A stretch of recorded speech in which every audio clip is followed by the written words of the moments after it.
नमस्कार. पूजेच्या मिनी ब्लॉगमध्ये तुमचं स्वागत आहे. यार मदर्स डे म्हणून आम्ही छान छोटासा असा केक आणला होता आणि आईंसाठी ते सरप्राईज होतं. खरं असे छोटे मोठे सरप्राईज घरच्यांना दिले की त्यांचा काय आनंद फार वेगळाच असतो. आणि त्या आता फारच हसत होत्या आणि मुली तर त्याहून जास्त एक्सायटेड होत्या केक पाहून. त्यांना वाटलं आईचा वाढदिवसच आहे. मग केक वगैरे कटिंग झाल्यानंतर म्हटलं जरा खूप दिवस झाले चटपटीत काहीच खाल्लं नाहीये. म्हटलं साबुदाणा वड्याचं प्रिपरेशन केलं तेवढंच आठवलं, अरे हेच नाही शेंगदाण्याचं कूट. माई त्यावेळी शेंगदाण्याचं कूट करायला घेतलं आणि त्याच्यामध्ये ह्या दोघींची लुडबुड. आणि सार्थूचं चाललं होतं की मला तुला हेल्प करायची तर मी इथंच बसणार म्हणून. मग ठीक आहे म्हटलं, तिला बसवलं आणि मग तिने मला वडे वगैरे थापायला पण फार मदत करत होती.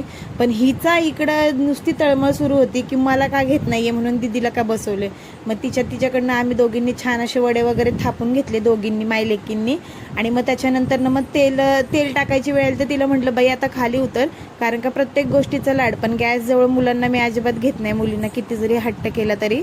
म्हणून मग तळायच्या वेळेस तिला खाली उतरवलं आणि तिला म्हटलं तू जाऊन बस, मी मस्त गरमागरम वडे घेऊन येते तुझ्यासाठी. मग छान असे वडे टाकले होते तेलामध्ये आणि खरंच खूप सुंदर वडे झाले होते. कारण का मी शेंगदाण्याचं कूट कमी टाकते, मला आवडत नाही शेंगदाण्याचं कूट. आणि नंतर हे पाव चहा आणि साबुदाणा वडा मस्त